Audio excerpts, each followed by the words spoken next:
Hello, everybody, and welcome back to AscensionCast. My name is Tommyruin, and I am joined today with Aidalas. How you doing, Aidalas? Hey man, how's it going? And Epzilon.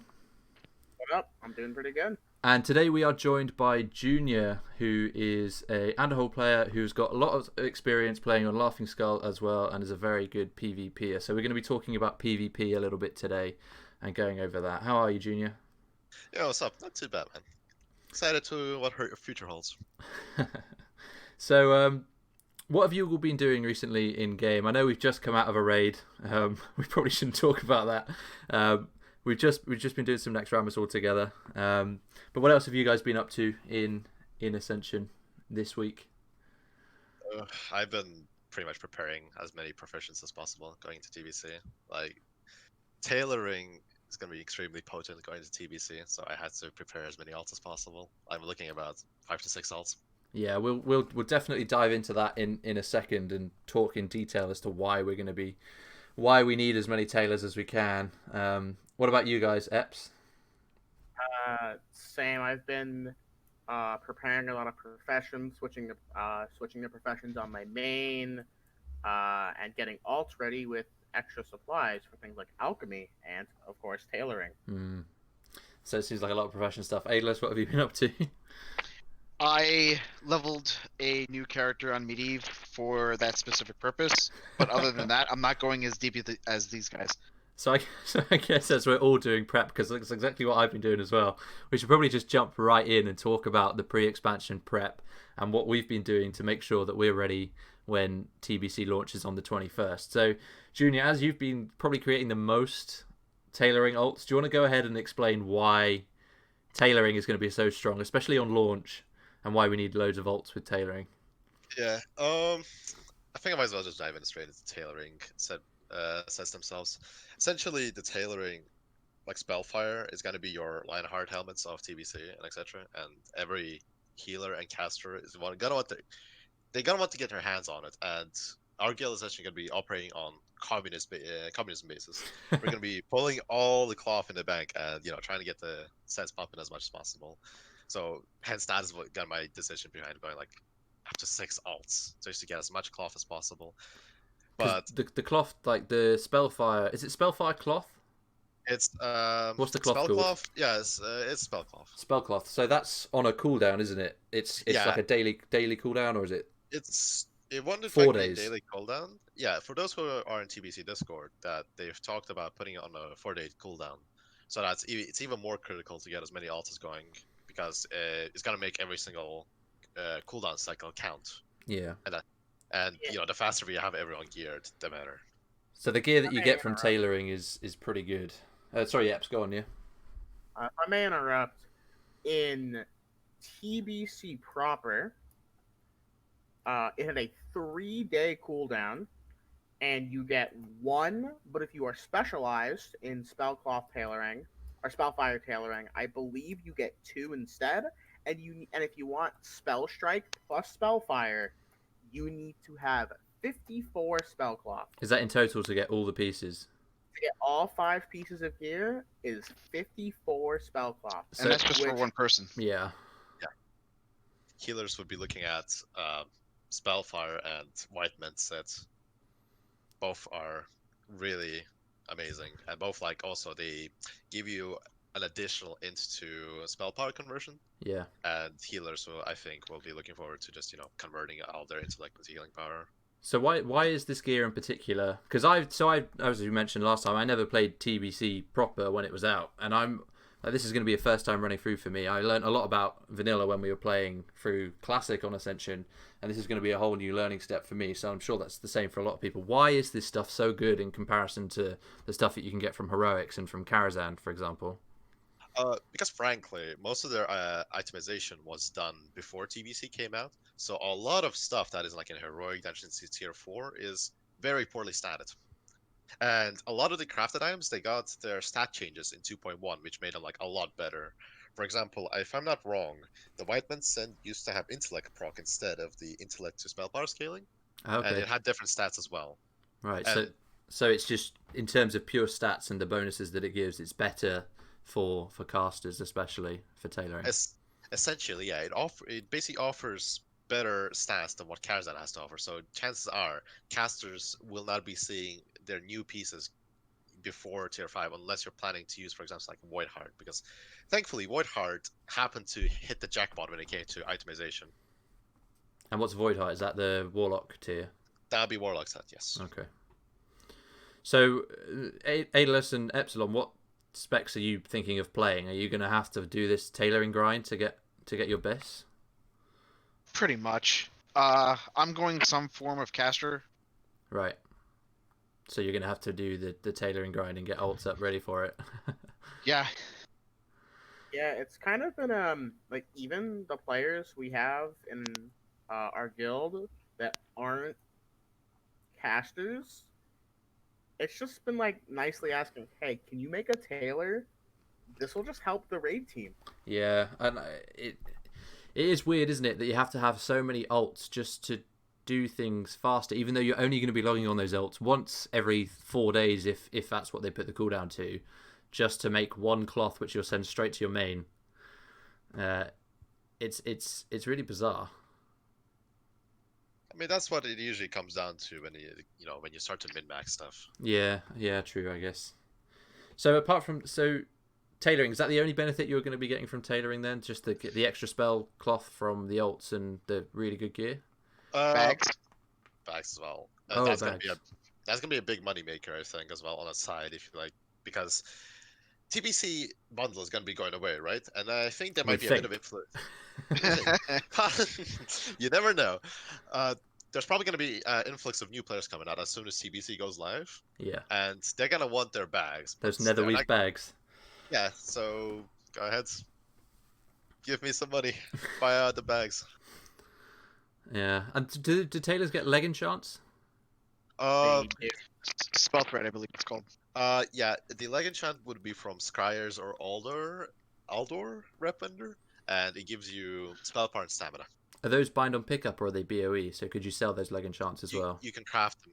There's two different leg enchants. There's one that are blue, gives you 20 spell power and stamina, and then there's the epic one, which gives you 35 spell power and stamina. Epic one costs the nether currency from the heroic dungeon, so you can expect that to be very pricey at start. So, but you can trade it with other players? Yes, you can. Okay, interesting. Because I was looking just to see what my options were for professions. I was looking through videos of like what is the best professions in BC, and it was saying that there's a lot of bind on pickup things that you can get from specializing in different professions. So jewel crafters will get their own specific gems which they can't trade, which are better than the tradable gems. So is there anything like that you get from tailoring that is only on your character that only you can use?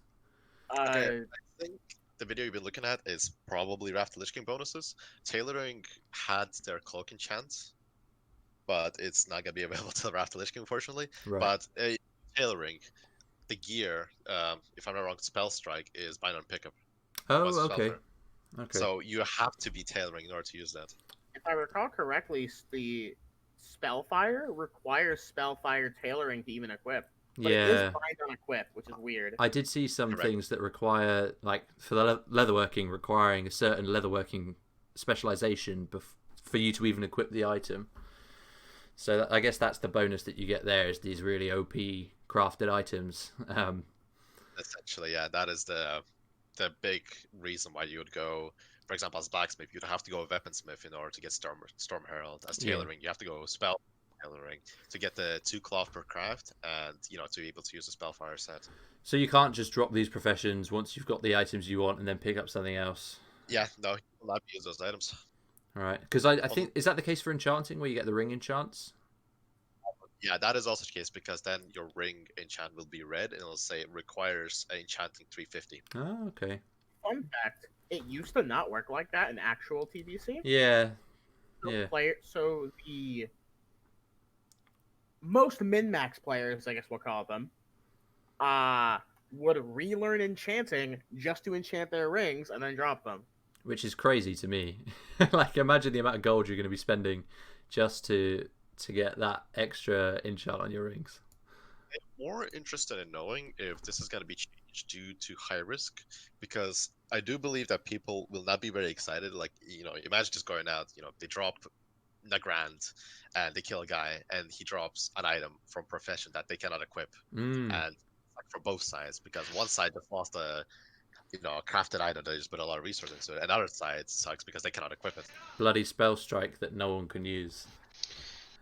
If I may offer a suggestion, obviously we're not the developers, but If in only. old school RuneScape,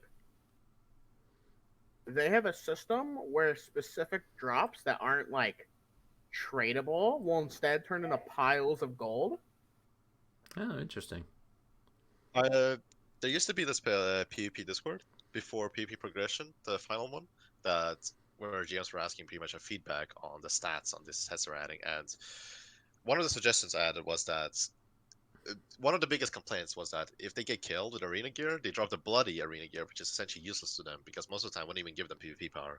So I made a suggestion that they should add a scrapper from Legion BFA, if you remember that. Oh, that yeah. if you put in a bloody arena gear into it, that it will grant you some of the honor and arena points back. I think it is something they could potentially, add going to TBC. That's a good idea, because if you have a lot of stuff which you can't sell, for example, like bloody gear that you can't sell, and you need to, you want something to do with it, you could just put it in this machine, and it will convert it into points that you can then spend on something else. And that's quite a good suggestion, I think.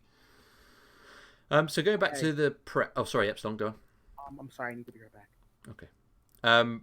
In terms of other professions that you need to be looking out for then to prep, what else are we talking about? Because I know, in our guild, Junior, we've been looking at leatherworking as one that's going to be pretty hot. Oh yeah. Oh, I'm pretty sure everyone has heard about the drums of battle. And essentially, if you are looking at min-maxing, that you will want to essentially go leatherworking plus one profession. Like that gives you BOP gear that is most optimal for your choice of spec. I thought they nerfed that. That is what was mentioned TBC Disco, but like nobody came with an answer. Like, how did they nerf it? Like they just said like nerf, but how did they do it? And then it's just silent. I think they put sated on it, just like what's it called? Is that personal Terrorism. sated though, or is it? I believe they said it's group. Oh, okay. I could not find that anywhere though. I remember. I think Epsilon was the one that told me about it. Well, I'm sure we can find that out and have a look. But those drums, they're just like an extra haste proc, aren't they? They are 5% haste that can be essentially chained to have 100% uptime. If you have 4 people in your group that have leatherworking, you can just, person number 1 pops the drums, and then 30 seconds later, another person pops the drums, and then the third person pops the drums, and so on. And then by the time 4th person drums are about to run out the buff duration, the first person's drums are already off the cooldown, and they can pop it again and just go in the infinite circle like that. And 5% haste is nothing to scoff at. It's an entire extra trinket slot. Well, I for one hope that they haven't changed it, because I've leveled to 300 leatherworking now, and that's very expensive. Kind of lame if they remove it, because they've been homogenizing the game quite a bit, and like taking away another layer to min-max is just, it's not fun. Like they're already taking away like cross progression, where like you do arenas, right, to get your best pre-raid weapon, and they're slowly just taking away so much elements that you can just, min-max. Yeah, I can agree with that. There are things which were as they were in the game, and they offered that extra level to people who wanted to go that far, to push towards, and it's slowly being homogenized a little bit. Little by little, things are going away that gave people an edge if they wanted to go that far. That's for sure. So we've looked at tailoring, we've looked at leatherworking. Leatherworking also has some gear as well, doesn't it, for melees? That's quite good. For casters and healers as well, in fact. Oh, okay. The reason why I'm also going leatherworking is because it offers really good pre-raid base pieces for spell power and crit kind of stuff. Yeah, because I was looking through pre-raid bis lists today to try and work out what I want, and I couldn't find anything from leatherworking that would be better than what I'd be getting from tailoring, for a caster DPS anyway. A lot of time, like if you are using the spreadsheet that's out in the open there, the post 2.1 pre-raid bis list, most of doesn't feature like very obvious pieces. For example, it took me a while before I noticed that there was the shoulders that gave spell power and crits because they were from the caster dungeon set bonus, but it didn't include in any of the healers lists for some reason. Yeah, no, I was flicking through and checking, but I think it will be interesting just in general to see how pre-raid bis does differ from the various lists which are out there from other servers and from back in the day, because people are going to pick up on different things, and obviously with the new stat changes which they've put in, things are going to be completely different to what other people would be getting on live versions of TBC and whatnot. What we also got to remember is there are talks about them redesigning 4, 5, and 6. Tiers. So we don't know what kind of tier 4, 5, 6 in terms of their set bonus and or like actual stats on it. Right. Because there was some complaints about how Agi Hybrid was not really good. So they're thinking about like I think modifying the shaman pieces. Oh, interesting. Well, I personally quite like how they've changed the set bonuses in vanilla. I like the flavor that it brings and what you can do with the different sets, especially the AQ sets before they were changed again. I thought were really interesting. There was a comment there, I couldn't find it, but I believe one of the devs mentioned that they kind of went too far with the AQ sets, where it kind of pigeonholed people into playing certain specs. Yeah. But they got better at it when Nax came out. Yeah, I thought the Nax sets were pretty good. I think the Nax sets. Sorry, I'm back. I think they're a little too strong, but I think the idea around the Nax sets is good. I don't mind set bonuses being strong though, because everyone's got access. Like if you're doing that tier, you've got access to it, so it's not like power that you can't get if you're not doing the content. The problem with that is people had brought those AQ sets into PvP, which gave them an edge over people who didn't raid. Now they've got that PvP power mod and everything though. That should be less of a factor, I would have thought. Now, Junior, I don't know what you think about PvP now with the different changes they've got to PvP power and PvE gear and PvP. Initial introduction to PvP power on Underhall, I think it was exactly what was needed for Underhall. It was essentially a bloody system, a bloody gear. Literally hit everything that PvP has been asking for Underhall, because most of the time PvP gear was irrelevant on PvP when it came to Underhall. Yeah. Like you would just go PvE gear and just go in and just like you would always be better.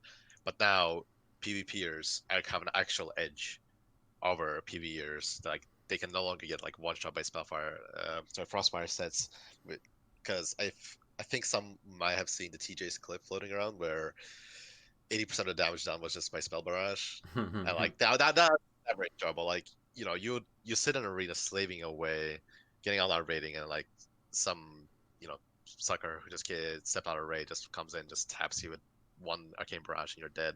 It's never enjoyable. No. And they are, well, we'll get to this a bit later, but they are tweaking things and changing how PvE gear and PvP gear relate to one another. So that'll be something which we can discuss later. So other things that we need to look about prepping characters. What else is there in terms of professions that we might be worth picking up? We talked about blacksmithing briefly, about the weapons that you can get. What about things like jewel crafting or engineering? Is there any merit to those professions which don't directly provide gear in a way? Engineering might have a couple like doohickeys and trinkets. I say doohickeys, I mean like the activatable items. They got the goblin rocket launchers, isn't it? The trinket with a lot of stamina on. Yeah, the bazooka. You haven't alchemy mentioned straight away, because helmets are one of the best statted items that are going to be in that tier, and they're going to be immediately coming with a meta socket as well, so that they're going to be really high prio if you can be willing to pick them up. Because if Leatherworking is not to be an option, like if it wasn't an option, for example, right? If it didn't give me the bracers, and drums, yeah, I'll be definitely going for engineering instead, because it's an immediate meta socket that I don't have to farm for. The funny thing about leatherworking is, if I recall correctly, on other TBC private servers, leatherworking is a very important profession, because the drums of battle can basically be looped for a continual 5% haste. Yeah, And remember, I think and you were away remember, when we were discussing this. Yeah. oh, Um, I'm sorry. it's all right. It's all right. Apparently, Aidalas was saying that you might have found that this is being changed on TBC here. I've heard from more than one person, albeit I haven't heard it from a developer. They might be introducing like a sated effect for drums of battle. Right. So it doesn't. So you don't have 25-man raid teams with 25 leatherworkers Okay. We need to check this because then. this is the actual metagame Yeah. in TBC private servers. Yeah. It's Yeah, kind of like don't fix it. It's kind of like in vanilla, how when you have a problem, you throw more warriors at it, and eventually it'll die. Throw more leather workers at In TPC, you throw more leather workers at it, and they'll be drummed to death. it. Well, we'll find out, and I'm sure if they have changed it, then there's going to be a lot of people dropping leatherworking, which will be sad because I've leveled 3 leatherworkers in the last few days. So you were talking about alchemy, Epsilon. What were you going to say about that? Primal might and faster ways to get things like primal fires, which you need a lot for. Because I believe each spell cloth you make requires primal mana and primal fire. Are these So are these the transmutes that you can get? Yes, and you can get plenty more extra material if you specialize in transmutation. Right. Expect a lot, although you might see some flask and elixir masters for those relevant bonuses. Alchemy is just a great profession. You also get the what are they called? The Philosopher's Stone upgrades, which are super strong. Yeah, I was going to ask about those because they're trinkets like items. What the bonus is like double potion and flask bonuses, isn't it? Or 40% more from when you have it equipped. Yeah, it increases the amount of health and mana you get from potions. Right. This sounds pretty useless at first glance, but in PvE, I don't know about any of you making builds, but mana's been like a huge problem. It's definitely a lot more difficult to manage unless you're like fully specking into it or have Eldritch Knight to manage than it is on live. And in that case, 40% more from a mana potion is absolutely nothing to sneeze at. Do you think for something that's one times use in a fight though, taking up a trinket slot for that would be worth it? Well, they also get stats. Yeah. I guess It's also an RE slot, so it's fine. Yeah, but you would have another trinket in its space, wouldn't you? You would just not I run a hope trinket. so. Yeah. The dual crafting alchemy as the money making specs, because those are going to be like the most in demand professions. Like everyone's going to want their consumables, everyone's going to want their gems for the gear. So I think for the people who are not looking to min max, for those who are like maybe a bit light on the pocket, I'd recommend going herbalism alchemy or going mining and just making a bank out of that, because everyone's going to want that. Everyone's going to go their profession and like another like gathering profession or leatherworking. I think professions in general in Burning Crusade are going to have a lot more of an impact on the economy than in vanilla, which is good because I'm a big fan of gold making, and I think profession gold making methods are really interesting, and the different ways that you can make gold, either just selling the materials, prospecting the materials, or like just processing the materials into a final product. All the different ways that you can interact with the economy that way is going to be interesting to see. And I know with my character at the moment as it stands, I'm going to need to be buying a lot of materials when I hit level 70. So there's going to be a lot of demand for people if you are going out there to get those gathering professions up, if you want to make a quick buck when the expansion launches. Do we know if the gem bonus sockets are going to be in play? Because at the moment on TBC, they don't appear to be there. On the live servers, if you inspect like a TBC item, it will show up on the items, but if you look at the TBC servers, it does not. So, subject to speculation. Sorry, is that the socket bonuses? Yeah. Or... Yeah. Yeah, okay. So putting in the sockets and you get like +6 intellect or whatever. Although, in my opinion, the socket bonuses are so minor that you're just going to be jamming in probably hit gems for most players until you've reached the appropriate critical mass, and then you're just going to mash whatever your best stat is. Yeah, maybe. Sounds about right. I'm looking at my pre-raid bis. I think I get about 12% hit from my gear, so it's not that much to make up if you have people who are spec'd to like improve Verifier or Misery or whatever. So I don't know if hit gems will be that big. They will be, because if you also remember, talents for hit have been reduced by a lot. Yeah, but the talents that give hit, like improve Verifier, are still the same. So you'll get 3% hit from Verifier. Early on, casters were always looking to GM hit, so it'll definitely not be an exception here either. Oh shit! Can you guys still hear me? Yeah. Mm-hmm. Okay, my computer just turned off. It's fine. We're all good. My screen's blacked out because I haven't moved my mouse in a while. Okay. Panic avoided. Okay. Right. Let's talk about what have we not discussed yet, profession-wise. I think we've covered most of them. Mining. Mining? Is there anything good from mining? Kind of. They're doing a whole event on high risk called Motherloads. Oh yeah.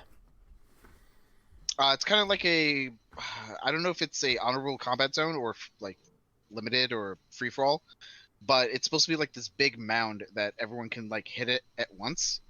You have to hit it like 100 or 200 times for it to go away, and it's supposed to provide a huge chunk of materials. Do you think that would deflate the prices then for materials? Yeah. Which, well, for me, who's not going to be gathering as much, that's fine for me. But for those who are going and thinking, I'm going to make a ton of money herbing and mining, do you think that's going to put people off if they can just go into high risk without? Well, they still need the profession, but they can just get a load from one spot. Here's the question though: is high risk and low risk sharing the same auction house? Yeah. I hope Then so. yes. Yeah. I can't see them not. Assuming it does not get merged, right? And it's just gonna be just Laughing Skull. So I'm gonna take Laughing Skull perspective here. I think model loads are gonna be just ignored most of the time. They're only gonna be visited by the PvE guilds. Do you think? Because I know PvPers don't really have an interest in leveling their professions. Interesting. So you don't? Okay. So you don't think there's going to be fights around these mother loads? It's just gonna be PvE guilds kind of tasting for them. Oh, okay. Well, hold on. Can't you make bloody versions of all of the gear we've been talking about? So Yeah. you can have your bloody engineering goggles and your bloody spellfire. Won't they, if anything, want to be there to kill the PvEers? It's gonna be the only incentive behind model loads. Do you think the PvPers, like as you said, Junior, they don't level the professions up much? Do you think they'll even get to a point where they can equip those items then? No, not really. Hence why I was saying that, like, if someone drops like a crafted item, it'll be just bad. It feels bad on both sides. Yeah. But if they do merge the servers, then they will get an incentive to do that because they'll make money off the low risk side of the game. Yeah. We'll always have incentive, yeah, because the underhaul players will always want to hit at model loads, and high risk will just come because model load attracts the underhaul players. Yeah. Well, as far as I know, Motherload only spawns at high risk, so yeah, it is just a high risk thing, which might mean that guilds that are general PvE ones, so like the Underhaul guilds, for example, might be tempted to step foot into high risk for a bit and bring everyone out and see what happens. I don't know if that will happen much, but it might. Like me, like if it's like in honorable combat zone, then like I'll definitely just chill around around it, even if I don't have mining. Just see what happens. Just to kill as many people as possible. Yeah, see what happens. It sounds like you're going to see a lot of naked PvEers trying to get one hit in before. Yeah. Well, the problem is, right, those naked PvEers, even if they do get the successful mine off, they're gonna die and they're still gonna drop that resource. So technically, you're half anchor. You're doing the work for him. Just gank the person who does all the mining. and then take all the mine stuff. Yeah, it's gonna be interesting. That's for sure. I think when this all comes out, we'll have to look and have a discussion about how things are and whether or not we predicted it right. So moving away from professions then. What else is there that we can really prep for? I know I made a video recently. I was talking about farming orbs and runes. Do you think that's something that people should prep for to make sure that they've got enough so they don't have to do that when TBC comes out? Oh yeah. So I believe. I think it's going to be extracts, which I believe we're going to get some of those back because REs that we currently have will be refunded. yes, I think Obviously, that is the ones case. that are the ones that are obviously carrying over into TBC will stay, but we're going to get like 70% of it back. But with all the new REs in there, it's going to be really hard to find the ones that you really want. Do you guys expect to be rolling runes just to get the random enchants that you want, or are you going to roll runes to get extracts to then buy them and extract them? Also gold, because people are going to run out. Yeah. I mean, I personally I'm sitting on about 1.5 thousand runes, so like I need to spend those. Like, as I always said, money is useless if you don't spend it. Yeah. Yeah. So if I was to do like a round robin of how much resource you guys have got saved up, Eps, how many runes and orbs do you have on your main right now? I have about surprisingly not too much. I have about 900 something runes and like about 500 orbs. I don't change specs too often, but most of my orbs went to selling REs to other players. Yeah, okay. I expect to be working with the guild to be rolling REs, extracting the ones anyone needs, and then trading it to them for the assumption that they'll do the same. Yeah. Because this is a team game. Junior, how many do you have on your main? Oh boy, I do have plentiful extracts and runes I already mentioned. Like I'm sitting at about 1.5, 1.6. Orbs, however, I always had an issue with orbs because I would always be just trying out new bits like the new build in PV, like the Vaki Arcane Barrage build that I've just been messing around with. Then like I just recently also switched to Bear, which you just seen tonight as well. And like I am always like nearly out of orbs, so I think I'll be going to a TBC orbless. Oh no! Well, that's why I'm saving all the orb shards that I farmed up. Aidalas, how many have you got? Let's see. On Anderhall, I got 300 orbs, but I have about 15,000 shards. Okay, so you got saved up. 1.5k orbs in the bank ready. And are you saving those as shards to sell them, perhaps, or are you just going to turn them into orbs when it comes around to it? I'm saving them for the fact that like if someone needs orbs to like put on gear for raiding, they're there for them to like eat. Pretty much. Okay. Interesting. So you're playing the team game. So I've currently got 1,300 orbs and 1,500 runes. That's because I've been farming a fair bit, and I think I've got 5,000 shards in the bank. Yeah, you're not too far behind. But I'm doing that to sell. I'm yeah, stonks indeed. I'm gonna wait and see what the prices are, and sell them if they're high, and use them if they're low. If I remember on Medivh, they're going for like a full 100 stack, was going like 150 gold. So 1.5 per shard. Yeah. Yeah. That's the prices that are selling them for on Anderhall, but I'm not sure because on Medivh they have so many orbs coming in so many different directions. I don't know if you guys have checked it out, but if you were to do 2 dailies, there's daily quests which you can do in Booty Bay that give you 20 orbs and 20 runes just for handing in their Mark of Ascension currency thing, which is crazy. And you get 9 orbs per daily. So I think people from the league will come in with so many orbs that it won't be a problem for them. I think I don't know who mentioned it. I think it was a dev or someone kind of like heard on in World Chat. When they do merge, they're going at like a minimum limit of orbs and runes. Yeah, you keep in mind that quest is also you can only hand it in if you have less than 50 orbs. Which is good, but it is still there, and if you were to go below that, you can like go with 49 orbs, for example. I know people. That's obviously you want as many as possible, so dropping below 50 to go back up to 70 odd. Doesn't make sense. But it's still there, and it's still an easy way to get orbs if you're low. Starting on a new character, you just get 50 orbs straight away, and you're on your way. Do you think that because of the insane amount of orbs that are coming out of League, you're going to be struggling to buy shards, or shard price is going to be low because nobody actually needs them? I think shard prices might increase actually. Okay. Because people are going to keep rolling and rolling. Because I think I did the math. There's like what 4,448 new REs. Yeah. Is that true? Yeah, there's a lot. There's a fucking lot of REs.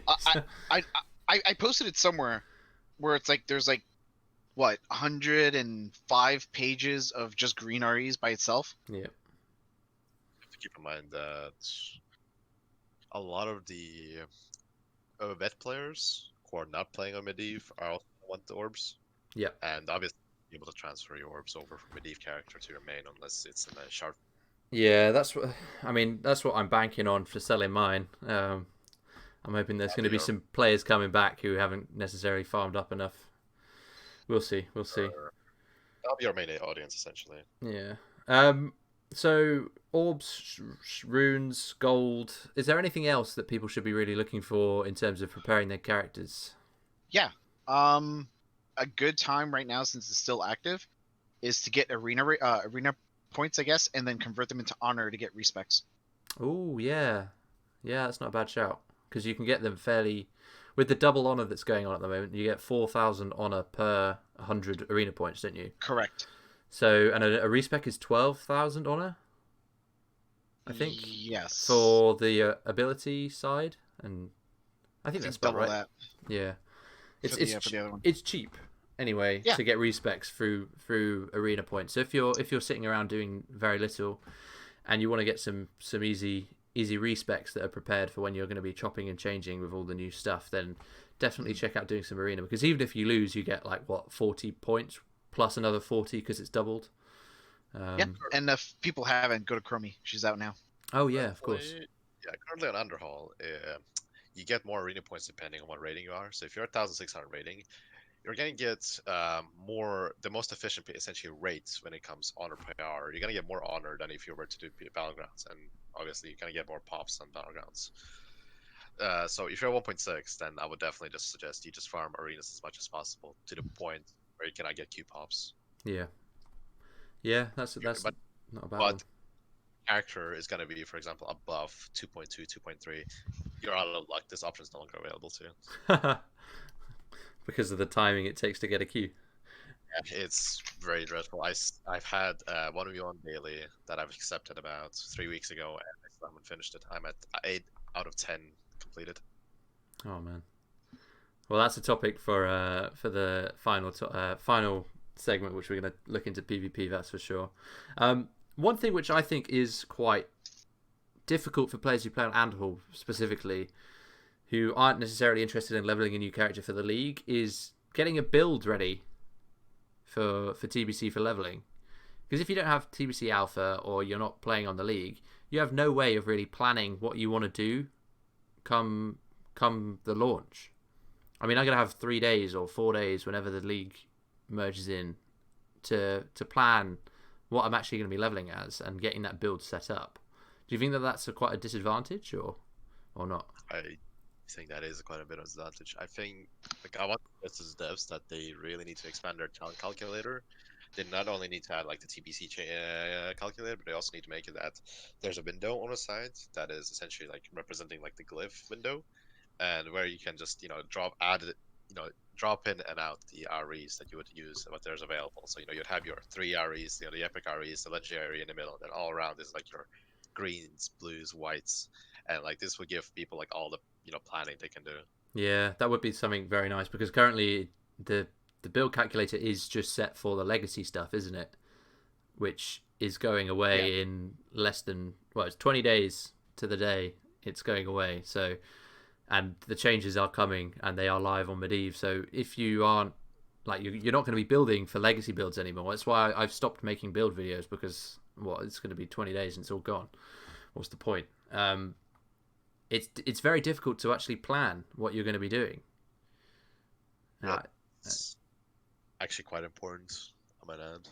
And getting the REs as well, because when the league ends, it's going to be a rushed. Well, actually, to be fair, with this debuff, did we talk about the debuff last week for gear? I think we might have believe we touched on did. it. Yeah. So there's a debuff that if you're wearing, is it just level 60 gear or is it level 60 epic gear? I think it's 60 gear in general. Right. So you can't use any REs on that gear, can you? Sorry, what was I that, Junior? don't know if any piece of gear that comes from Azeroth, it's gonna disable all the areas you have equipped. So if you're Unless it's equipping one piece, it will disable all of them. yeah. I don't know if they're continuing that method in dungeons or raids, but they had mentioned that if you're in a raid with these gears, it's fine. Interesting.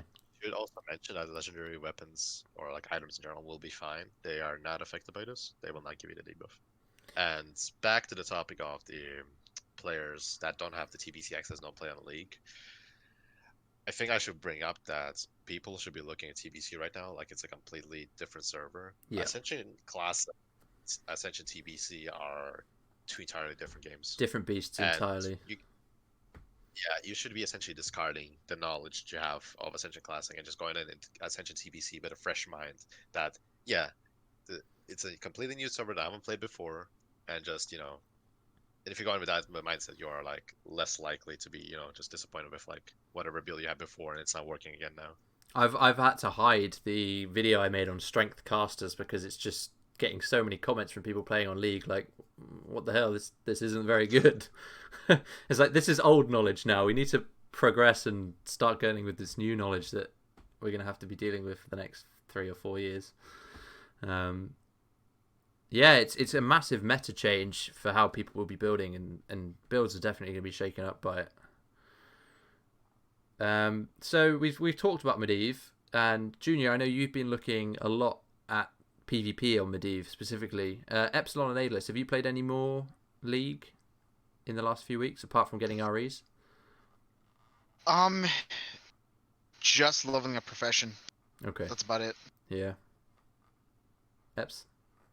No, I haven't touched. I've been kind of trying to not get rid, but like it's like tolerance. So get ready to be able to raid again. Take a little break. Okay, yeah. So Other you're than leveling profession. Yeah, you're just taking a bit of a chill from Ascension rather than going hard on League. I don't know how they do it.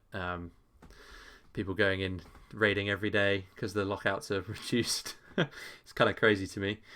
One thing that has been going on Medivh, which I find baffling, is the raid changes which they're doing really frequently. Like, I understand that things have been nerfed and values have changed, but there's so many raid changes, like mechanic changes and boss changes, which are going on content which is not going to be done in 20 days time. I just think it's weird. I don't know what you guys think about that. It comes with an extra reason, because after considering, like as I said before, that Ascension TBC is essentially an entirely different beast on its own, that they need new data to base the tuning on, and they need to get a feel for like, okay, what is flex going to be like and what's the heroic going to be like. So as you may have noticed, like ZG was like, it was relatively easy. Like it was cleared like, in a few hours, like the heroic, when I'm talking about heroic. Molten Core was, I think, it was a bit of a step up. I think it took players longer than that. So like they were starting to like, get better and better. I think I heard some praises as well that Ragnar was like perfectly tuned. BBL, they overshot the mark a bit. They tuned that very, very hard, and now they're gonna be going back down. So essentially, what I'm trying to say is they're trying to get a feel for like what are they gonna do in terms of numbers when it comes for Karazhan release. Hence why like they're testing on the vanilla raids first, and it also opens up room for a potential future season that is gonna be just Ascension Classic with all the TBC. Do you think that'll go down well after 4 years of Classic? I mean, really, people will get tired when it's gonna be like, let's say it's all the tier 4 is done and it's like a long wait session for tier 5, so they could just release a league that is Ascension Classic. Let's go back to ZG. Good old times, Sometimes you just want to live off that nostalgia. Yeah. Yeah. Oh man, I don't see it personally. So apart from like the raid changes, then, so you think those raid changes are just to test the numbers that we're going to see come BC and what they're going to use for the tuning for Burning Crusade raids? Do you think it's going to be like percentage based changes then? So if something that was this value, they nerf it by 70% and it's correct, they'll then apply that kind of logic to the TBC raids just as a base value. Yeah. Yeah, okay. I mean, there's one way of doing it without testing the content. I just don't see why we didn't have an open beta on the TBC realm rather than a league thing. I think that reasoning is they're saving that for the actual opening, because then you don't want people doing the same TBC thing twice. But do you not think, because I don't know how, Junior, were you there back before Ascension launched from beta? I wasn't there. So none of you guys were there, I don't think, because you all joined a bit later, didn't you? Right, so they had an open beta level 60 test realm that was up for about a few days, I think. And people could go in and it was to test battlegrounds and PvP stuff, but it had dummies and gear vendors in that small dev bit in AQ.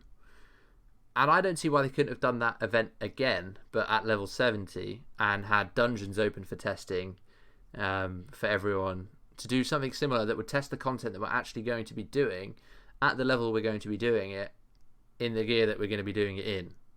I don't see the logic apart from getting like donation stuff and giving people something to farm on to get people up to speed with everyone else. Sorry, carry on. Yeah? Sorry. I think it was for them to give people a head start versus people who have been playing for like 2 years on that server. Right. Like the legacy servers. So it would give people who are just starting out now a leg up to go into TBC with everyone else. Do you not think that Season 5 did a good enough job at doing that, though? Sure. But they also don't have the new REs. No, but neither do we. Right. So it would give the Medivh players, I guess, a leg up on those who have like full max bis, whatever. I don't know. I guess I'm just a bit cynical about why we didn't just open up a TBC open beta. Maybe, maybe they don't want to like ruin the magic. I would say. Yeah. I can see that for sure, but TBC's been out for what? When did it launch? Did we say 2008? 6. No, 6 was. Okay, maybe yeah. So it's been out for what? 14 years already. The content's not new. I mean, oh, sorry, go ahead. I'll finish. No. You go ahead. We can speculate all we want, but I think the real reason why they didn't just go straight to TBC, because, I mean, truth be told, most of the seasonal player base, they will not come play on Legacy. They will play on, essentially the freshest server there is, so your league, etc. And level 60 will just have the most content to spend, like, because if you release like TBC open beta, all you'd have is just tier 4, which is probably not even fully finished yet with custom mechanics, etc., and dungeons, and that's it. There's not going to be much of play time to stretch out. Much to Meanwhile, test, yeah. if you release on 60 instead, you have like this entire timeline of all tier 1, tier 2, tier 2.5, 3 to just stretch out and just like squash as many bugs possible and relate to REs. And they also have a sandbox to use to gain a bit of experience when it comes to tuning with raids. Yeah, I guess I can see that. And I think that there has been a lot of fixes for random enchants on the 60, and you're right. New players will want to play on the fresh realm. There's a chance to get achievements and whatever. It's faster gearing, so there's that incentive for people to go in and actually do things, report bugs, they can change stuff. So I guess it does have that. I just wish we could have got some more testing on the Burning Crusade before they went ahead with the league. But that's just me. So, league stuff in terms of PvP then, Junior. I know you've been looking at a lot of PvP, a lot of 2s, 3s, 1s, and spectating, because they have now got an arena spectator. So what are the current things that are looking good PvP wise for the new builds in TBC? Oh my. What is looking good? I mean, I think it would be really hard to say what really good. I think really good would be is like that they lowered the entry barrier for new players to come participate in PvP. And I think that would really be just about it. So how would they go about doing that? Mainly linked to the AA changes at most. Like Okay. everything has been just really just gutted. It's everything that comes up just gets immediately bricked. Most of the games that I spectate just essentially turn into like the DPS races, like which cooldown runs out first. Like every single melee matchup is just both players pop sprint evasion, and they just try to beat the other person through the evasion, and like once evasion runs out, it's over. And caster matchups mostly devolves around just running around the pillar 24/7 because you don't actually have actual points to hold them in the middle. You just have to rely on the pillar to actually survive. I guess because of the AE changes, people haven't got the kit to deal with other people's kit. So there's not like the tech that you can pick up that you would have picked up before that you can use to actively engage in meaningful stuns and CC. It's just a DPS race, is what you're saying. Essentially, yeah. And the problem is, right, that if you pick up CC, right, it's going to be useful in 100% matchups. But if you pick up any CC removal, it might be useful only in 50% of matchups. And picking up an ability, it really hurts you because you just have such limited space that might not even be useful for a lot of games. So that's and like a lot of games, it just devolves to a DPS race, like who can kill who first. so how much AE do we have at level 60? It is 60, isn't it? It is, yeah. But And hand of like some abilities cost 6 AE.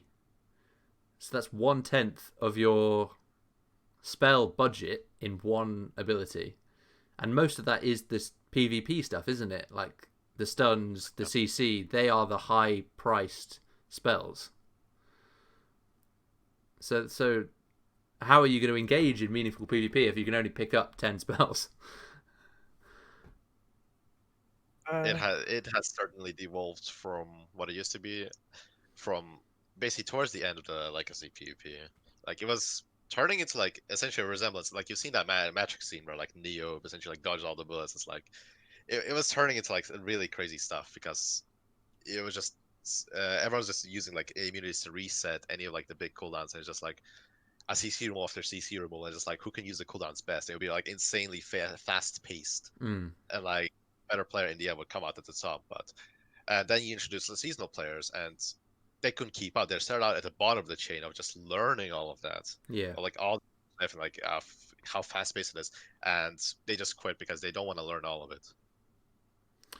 So essentially, it only leaves you with the veteran players who are like already have mastered this and like they have invested so much time into this. I think that's a statement which is true for a lot of Ascension, though, is that the people who invest and learn always come out on top. And that's probably something that's true with Live WoW as well, and led to a lot of the dumbing down of specs and whatnot, and homogenization and making things easier. It's hard to keep people interested in the game if there's such a high knowledge base that new players just won't have and can't compete with. So I think Ascension really do need to do something to spread information more widely, rather than make things worse for everyone. Try and educate the people who are new to learn these meta strats and how the game is played at the high level. They tried doing, I guess, a band-aid to that would be the I forget what they call it, the talent curator thing. The build architect. Build architect, that's it. They tried doing something with that, but again, you're limited on how much you can write in the description and whatnot. Yeah. And I guess they made it even worse because now you could just press one button and learn everything, but you still don't know what the rotation is, what your counterplay might be. Yeah. A lot of the key information is also hidden because if you share that knowledge, therefore you lose advantage on another player. Yeah, I mean, you can give a monkey like a book on engineering, and it's not going to be able to do it. It's like Right. you give a player a build, and they're not just going to be able to do it straight away. You have to actually explain what it does and how you do it. Yeah. Most of the time, yeah, they will not read. Like, yeah, I'll just say it straight up, they will not read. They'll just see like, okay, this build is the highest rated. They're just gonna load it up and play. They will not read description or anything. As you know, like I actively like just troll guildmates by saying like looking for more FL. Whisper this guy in my guild, and they just always keep ending up whispering me instead. It's always I said to whisper. Speaking of the build architect, there's also a negative to that. So someone could potentially put a build in there and get everyone to vote on it from their guild to think it's a good build, and then all these PvP players pick it and they do completely, trash with it, lack of better words, and then they're complaining that the game's kind of toxic. Yeah, I think we touched on this last week, didn't we? That you can potentially spike builds that aren't very good to feed it to the newer players, which will put people off in a way. It's something that needs to be checked out. That's for sure. I mean, No, it was quite popular actually, just to sell your build, like, and intentionally have like made it worse. Like I remember during season 2, I made like a mongoose bite build that was pretty rampant at the start, and like people were looking to buy it. So I handed it off to another person because like I never sold a lot of builds in my life, and like I will personally never do it. But like another person like took advantage of it, but he intentionally shuffled up the build, made it bad, and still sold it for like a full price, and like people bought it. How much are people buying builds for? Why haven't I been doing this? I've been giving mine away for free. Rack up like a few thousand. Oh man. So, and Junior, have you looked into the? I know I asked you before, but there's new PvP, basically PvP REs that are PvP exclusive. I mean, they aren't exclusive, but the effects will be seen more in PvP. Things like disarms and interrupts and whatnot. Do you think that these new enchants are going to play a big part in PvP and how it's played? I mean, I think there are certain REs that are just like they want to push for more 2s and 3s after gutting 1v1, but like the REs they introduce are just so contradicting of that. If like for some you might have seen the Last Stand RE, which gives you move speed damage, it just encourages turbo cleave even more, which is already quite a degenerate spec. What do you mean contradictory to their how do you mean? Basically, they want to push for 2s and 3s balance, and 2s and 3s they'll be behind setting up for a kill through like a successful CC chain. But the problem is in Ascension, right, that it will never work because it's classless. Everyone can have cleanse and just save each other for the CC, and they don't really want to push for the idea that 2 DPS are just constantly sitting on like one person, just running at him, focusing him down with like the horse goggles until like if he's finally dead. Wouldn't a lot of this be solved by making certain spells mutually exclusive, or give every like sort of spell that has some sort of like DR their own unique DR to not chain things together? I personally do think they should have made Killing Spree share a Blaze Storm, but this problem, the thing is, the issue has already been solved in TBC, because if you pick up both those abilities, you're not going to be picking up anything else, that's for sure. Because that's what half your AE spent. Yeah. Jeez. Do you think that their push for 3s and 2s is a good thing though? Because I know when you're watching those fights on live WoW, they're a lot more exciting than just a general duel, because you've got healers potentially coming in. I don't think I've ever seen a healer in arena on my time in Ascension.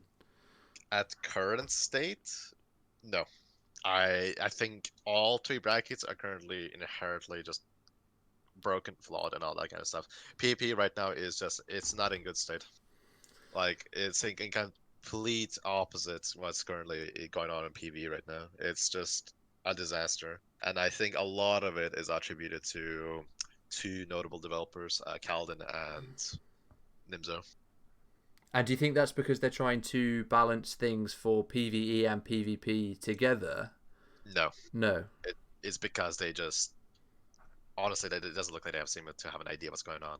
You have players who are providing like little essays, walls of text of like a feedback of how to better nerf the spec of without just applying a PvP mod. For example, Grims recently gave like a really like a good, pretty much well written with evidence and everything of how to better nerf TG rather than applying percent PvP mods to Blaze from Whirlwind, and like just went all out and just like described like all the interaction and everything.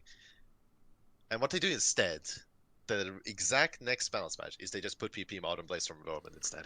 So just because I'm not a massive PvPer, I've got up to what I think 2.3k on a hole, which I don't think is like a massive achievement. But what's the problem with adding PvP mods? Why do you think that is a problem? Because to me, that was when I have played against TGs and people using two hands, and they've hit me with the Blade Storm killing spree combo. My first thought was, this needs a PvP mod. So why is that a negative thing? PvP mod, they're not exactly a negative thing, but it's like the bigger problems mostly comes down to interactions. Right. Of like combination of the certain things. Because as Dev recently like pointed out like some time ago that like they're just band-aid fixes. They don't really fix much. Okay, so because the broken interaction or the negative interaction is still there, it's just doing a little bit less damage now. Essentially, yeah. For example, I think I'm going to use Conflag here as an example. The biggest problem behind Conflag was the ignite. It would tick constantly, and it would proc off the immolate dot ticks. So if the dot tick crit, you'd get an ignite on the target. Yeah, it'll be essentially a permanent like heal reduction plus damage. It's like it will be just like you lose more if it just happens to you. And the first way they dealt with it, they just kept applying PvP mods. That did not help. The interaction was still there, but it took them I don't know how many months because they only fixed it today that immolate ticks no longer apply ignite. So you think that change is a good change for PvP because they changed how the interaction works rather than the damage it does? Yeah, that is a good change. Now that is kind of change they need to be making. Right. But doesn't that nerf it in PvE as well, even if immolate isn't necessarily overperforming? It does, and that is like one problem. But I always believe that basically, PvE should be sort of working off the scraps of PvP balance, because you do PvE for the content, for the raid fights. You don't really do it to like play the build, because PvP mainly revolves around your build. You don't go into arena just to look like, oh wow, this arena looks cool. You play for the build to show like, yeah, your build is the best. But PvE, you do it to, for the content, to beat the content, and you can probably like just put together something that'll work most of the time, because PvE devs, they always balance around what is current essentially PvP balance. I'm going to give a really bad analogy here, which I think is probably what you're saying, Junior, is that if you were to look at like an FPS game like COD, you balance the guns around the PvP part, and then you've got your campaign, and the guns do the same thing on the side. Yeah. So PvE is our campaign. We're playing through, and we'll pick the best guns for it if we want to, but you can still do it without the best guns. Yeah. That'd be the way. Which I think, it's if it negatively impacts a build so much in PvE that it makes it unplayable, then that's definitely not good, in my opinion. Like, if this change completely gutted Conflag, do you guys think that this will change Conflag so it's no longer playable? I mean, it was the top performing spec basically throughout the last throughout the last tier of Nax, for sure. Conflag was the best caster. I think we could all agree, hands down, that was the case. Do you think that this change will make it so that it's no longer up there as one of the best? I think it will still remain as the best. Okay. I'd say it's not that big of a change.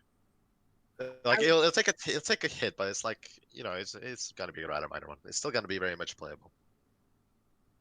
I'm not a Conflag player, but I'd have to imagine that most of their damage comes from conflagrate and the ignite ticks they get from that, not necessarily immolate itself. Yeah. So it won't have a massive effect on the PvE. Sorry, Epps, what were you saying? Correct me if I'm wrong. I just imagine that the spec's called conflag, not immolate and friends. Immolate ignite.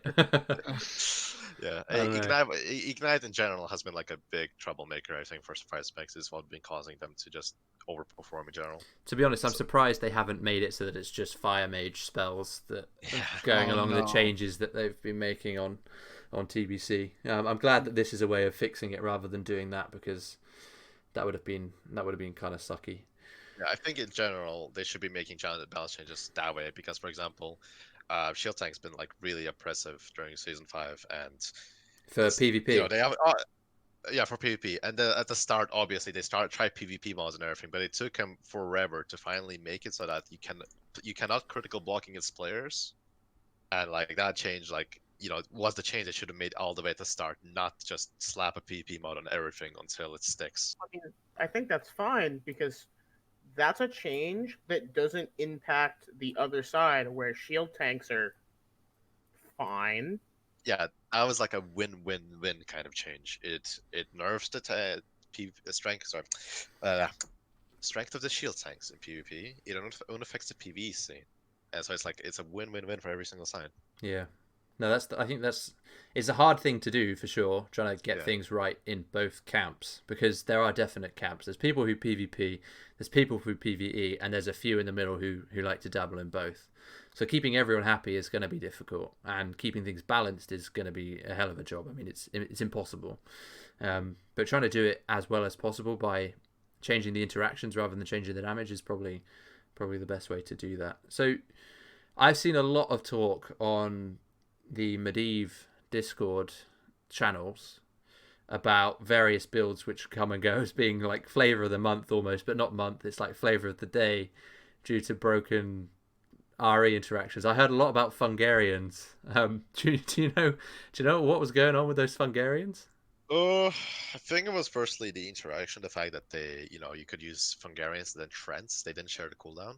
Right. Sorry, I'll And just clarify for people. Fungarians is a random enchant that's coming in TBC that changes gives you a new spell, summon Fungarians based off force of nature. Is it what it's called? Force of nature. So you summon 3 little toadstool men that act like the treants that you get through force of nature, and do damage. But sorry, Junior, go on. So they weren't sharing a cooldown with force of nature. Yeah, and plus there was Timber Sentinels RE as well, which has increased the duration of the Fungarians, and you combine that with the reflective shield, and you would just they were impossible to kill as well because of the amount of health they had. So you just you really had no choice but just surrender it, lying down surrendering, because you're playing against a healer who just has Fungarians do all the damage for them, and they're like have so much health that there's no chance you can kill them. And if you're gonna try to kill them, reflective shield is gonna hit you back, and you're just gonna die. I guess it's good that this is happening now rather than when it all goes live. And the thing is, the reason why I'm not really talking much about the meta on Medivh, and rather like the state of PvP overall itself, is because current meta is really just abusing what is the most broken RE currently. Like at the time of the recording, it is overheating because it is proccing off every single damage instance. So it's just like does absolutely crazy amount of damage. Do you think that doing this testing at level 60 is something that is worthwhile doing, though? Because I saw a comment from one of the developers saying that keep in mind that Medivh is pre-patched for TBC and all balance changes are intended to work at level 70, so being capped at 60 changes the values a lot. So if they're changing values based on us being at level 60 to keep it balanced for PvP, doesn't that mean that when we get to level 70 things are going to be different and those values won't reflect the level at level 70, so they're just going to have to do it again?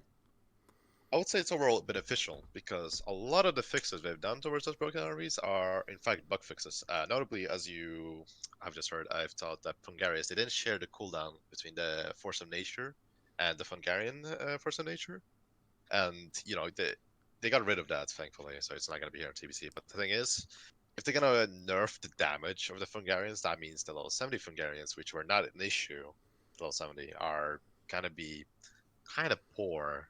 Like they're never going to be an option. Yeah, that's what I'm worried about. I'm worried about changes made at level 60 that will affect level 60 balance for this month, that will then go on and then be a problem when we get to level 70, which they're then going to have to fix again come level 70. And I guess it goes back to my point of having a level 70 test round instead of a level 60 test round, but we've discussed that already. Yeah. As long as they target just like the bug fixes, what actually makes them broken, because 95% of the time it's just bugs that make them broken. If they just Sure. address those and they don't really change the damage values, it's gonna be fine. For currently, for the flavor of the day, overheating, they just need to fix it so it doesn't proc off every single damage instance. Yeah, sure. Okay. So they're making good progress on bug fixing the REs for TBC then. In that regard, yeah, it looks pretty decent so far at least. Okay. What's your favorite kind of build that you've encountered that you've quite liked the look of for TBC? So you play kind of rep paladin sustain build on Anderhall, don't you? So is there anything that's going to be going that way in TBC? No, sustain is dead. It's gone. It's Oh dead. no. It's dead. I've been looking at. I've been keeping an always close eye on Dante Hawkeye, and he's playing a dual wield fire hybrid, which kind of caught my eye. And I was thinking about dual wield builds for a while. I was tinkering with spell power tank. First, maybe some people who did PvP might remember on Underhall that was an absolute fucking menace to play against. I think I'm gonna give a shout out to Zaras and Neripisti here. If they remember 1v2 back at Bassetlands, that they did not scratch my health bar at all. I'm sure Zaris will appreciate that from wherever they are. Yeah. So how did that work? How did the spell power tank work? Was that like Essentially- mana shield or? No, spell power tank, you essentially play like a shield tank, but you stacked the block value and spell power. So you'd go, Shoulders of Wrath and any like pieces that give you block value, and then every other slot that didn't give you block value, you would go spell power, and that'll be your all. And essentially, the focus it was not the spell damage, it was the healing power. It really went for the healing power. So it's a sustain build again. Yeah, and the sustain, man. Okay, and that's gone in TBC.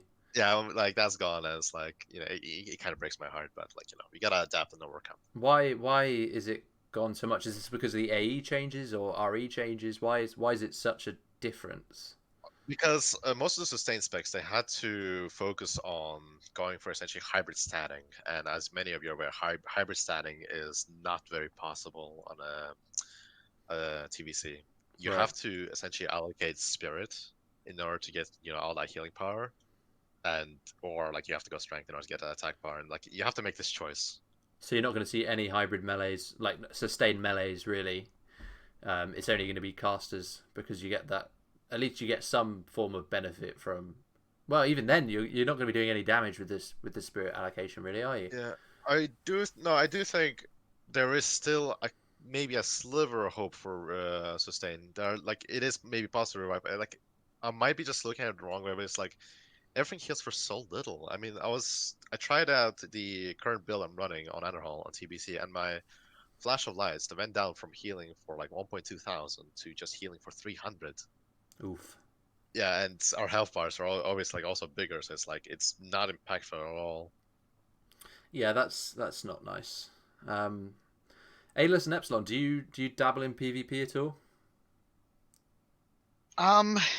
No, not really. If anything, it's like 2% of my interaction. Not if I can handle. Not if I can help it. Nice. Okay, so in terms of balance, you're more worried about if it's going to affect you when you come raiding, then.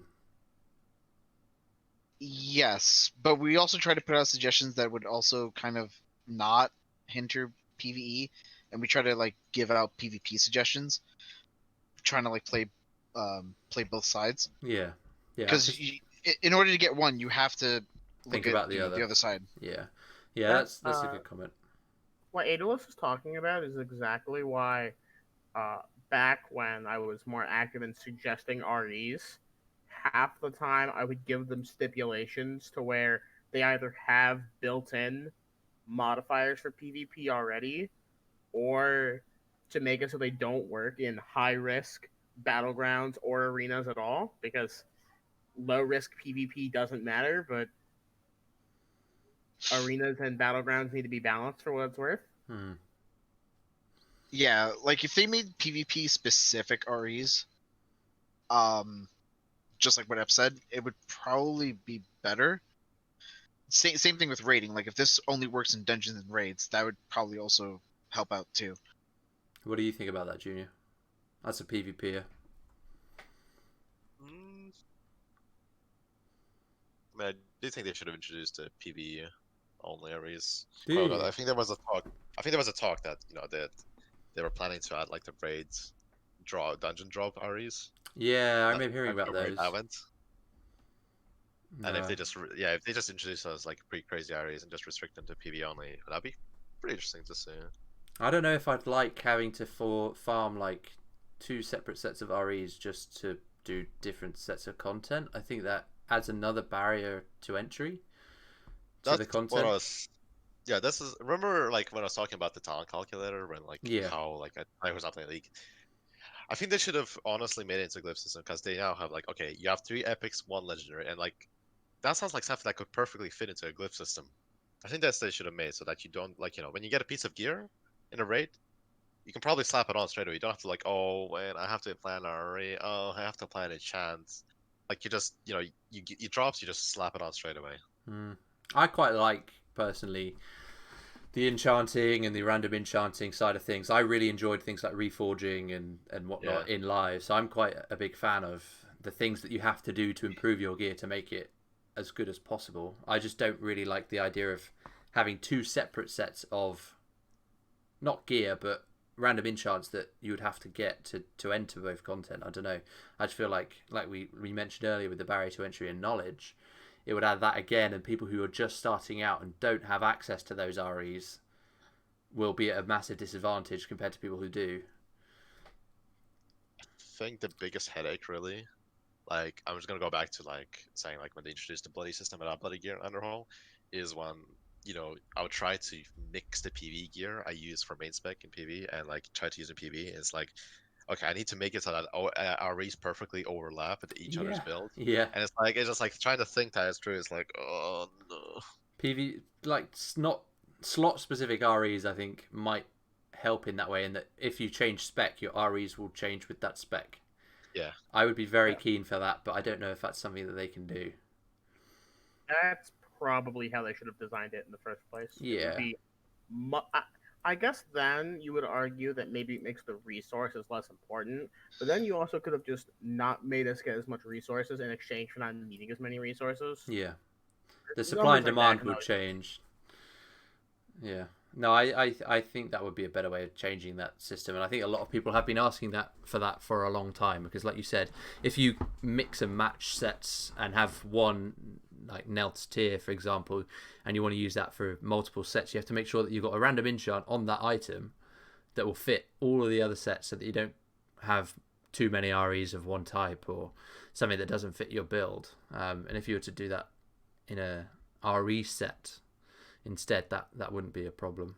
That is unfortunately also going away in TBC, because all the REs seem to be focused on like specific specs. There's no like generic RE that like gives you everything, like survival of the fittest. So yeah, there's gonna be even less opportunity to mix and match like your gear. That's like oh, you want to use this piece in PvP, but you're also using your PV. You can't just get pure stat upgrades. Yeah. I don't know if that's necessarily a bad thing for me. I don't personally think it's that bad a thing, because there are things which are just very good that you put in every spec. Like 3% agility, you'll put that on one piece, and that enchant is locked in for all your specs, that if you're a melee or for example. But I don't think there are enough other REs to make up for the fact that you won't be picking up those at the moment.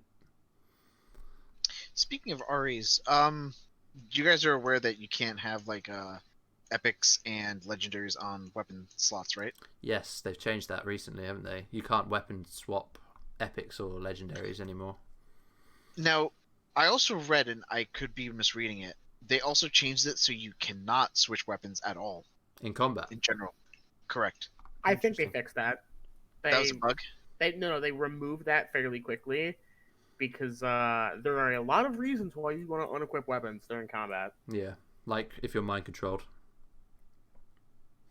You don't want to be wailing away on someone. You could take your weapon off and... Yeah, I think actually, speaking of that, like, when Darkblade noticed, like, he didn't know that was, like, actually a thing when players are unequipped. It's like, he thought that was actually, like, an unintended game mechanic. Right. Okay. So definitely see why would that go away. Sorry, carry on. yeah, it would make mind control mechanics, for example, like a lot less threatening. But at the same time, Ascension, please stop the mind control mechanics. We already have them everywhere.